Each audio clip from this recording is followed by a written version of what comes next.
الله الرحمن الرحيم نحمده ونصلي على رسوله الكريم أما بعد أعوذ بالله من الشيطان الرجيم بسم الله الرحمن الرحيم وإن تشكروا يغفر لكم صدق الله العلي العظيم. محترم علماء کرام،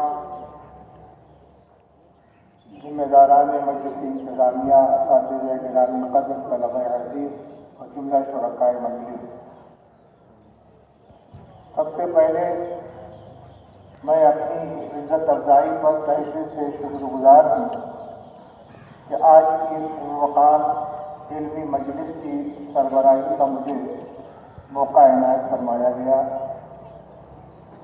دارالعلوم دیوبند اور دارالعلوم ندوۃ العلماء کا رشتہ آپس کا بہت قدیم ہے۔ ابھی چند منٹ پہلے حضرت مولانا سید محمد رابع حسنی دعوت برکاتہم سے ملاقات کے لیے حاضر ہوا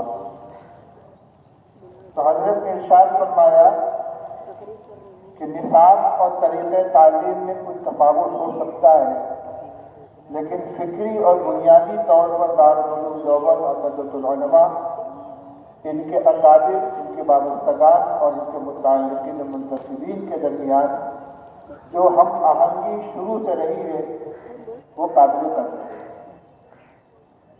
حضرت مولانا سید ابو الحسن علی میاں ندوی رحمۃ اللہ علیہ، جنہوں نے پوری زندگی دارالعلوم دیوبند، دارالعلوم ندوۃ العلماء کی ترقی اور اس کی خدمت کے اندر سر فرما دی اور ملکی اور ملی اور دینی اسلامی ہر طرح کی خدمات میں وہ سر فہرست رہے، جہاں وہ دارالعلوم ندوۃ العلماء کے سربراہ اعلیٰ سے دارالعلوم دیوبند کی مجلس شورا کے رکن یقین اور وہ افضل ترین افراد کے اندر شامل رہے۔ دارالعلوم کی بہت نازک گھڑیوں میں انہوں نے رسول اساسی کی حمایت اور دارالعلوم کے قدیم کرنے عمل کی حمایت کر کے ملت کو اور خاص طور سے دارالعلوم دیوبند کو بہت قوت عطا فرمائی۔ حضرت مولانا سید محمد رابع صاحب دعوت برکاتہم بھی دارالعلوم دیوبند کی مجلس شورا کے رکن ہیں، اگرچہ اپنی علالت کی وجہ سے اور مصروفیات کی وجہ سے زیادہ شرکت نہیں فرما سکتے، لیکن ہمیشہ دعوت نامہ کے موجود ہونے پر اس کی اطلاع، حاضری کا ارادہ، اور اگر شرکت نہ ہو سکے تو معذرت نامہ۔ پھر وہاں سے جو کارروائیوں میں نقول حضرت کی خدمت میں آتی ہیں ان کا بغور مطالعہ فرماتے ہیں، ان کا تبصرہ فرماتے ہیں۔ دارالعلوم دیوبند کے ایک معمولی سے خادم ہونے کی حیثیت سے میں یہاں حاضر ہوا ہوں اور اسی کے ساتھ ساتھ مجلس انتظامیہ کا ایک رکن بھی ہوں۔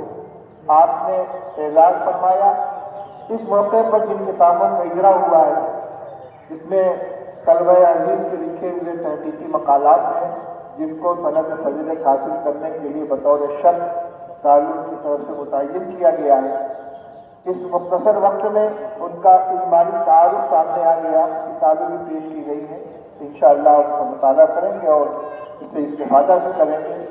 یہ ایک بہترین اقدام ہے۔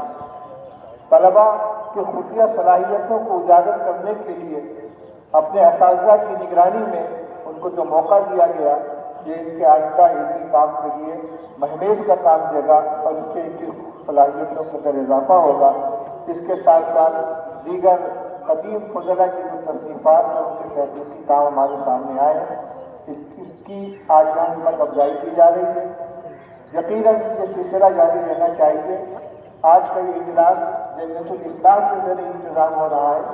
یہ جمعیت کی جیسا کہ تعارف کرایا گیا تقریباً 100 سال پرانی ہے، یعنی جو دارالعلوم ندوۃ العلماء کے قیام کا زمانہ ہے اسی وقت میں جمعیت کی قائم ہے، اور اس کا بنیادی مقصد طلبہ میں تقریر اور تحریر کی صلاحیت کو مضبوط کرنا، ان کی خفیہ صلاحیتوں کو اجاگر کرنا، تصنیف و تعلیم کا ذوق پیدا کرنا، تقریر کا مشق کرانا، اور دارالعلوم ندوۃ العلماء میں جو اس کا ایک امتیاز ہے جو اردو اور عربی دونوں زبانوں کے اندر تقریر اور تحریر کی مشق کرائی جاتی ہے، اس سے اس جمعیت کی کارکردگی اور اس کے حسن عمل کا بھی اندازہ ہوتا ہے۔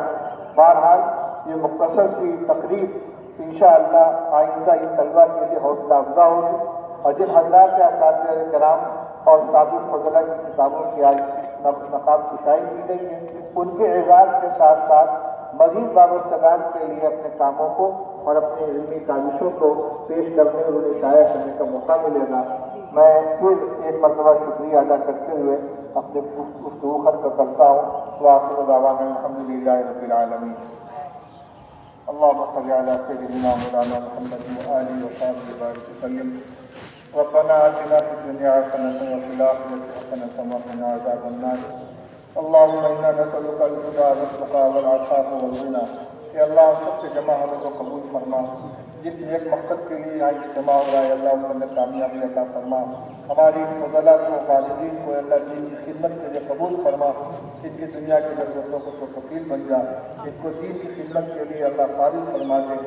یہ اللہ دارالعلوم علماء اور تمام دینی مدارس و مراکز کی حفاظت فرما۔ کہ اللہ ان کو صحیح نہج پر خدمت کرنے کی توفیق عطا فرما، ذیلی نصرت و حمایت شامل حال فرما، ہر طرح کے داخلی اور خارجی فتنوں اور آزمائشوں سے حفاظت فرما، ظاہری اور مادی اور معنوی اور روحانی وسائل سے مالا مال فرما۔ جو اکابر ہمارے دنیا کے جا چکے اللہ اور ان کی روح کو سکون نصیب فرما، ان کو مغفرت فرما، ان کے درجات بلند فرما۔ جو زندہ رہ گئے ان کو عمروں میں برکت عطا فرما، ان کے فیض و برکات سے زیادہ نفع اٹھانے کے لیے توفیق نصیب فرما۔ صلی اللہ علیہ نبی الکریم برحمتک یا ارحم الراحمین۔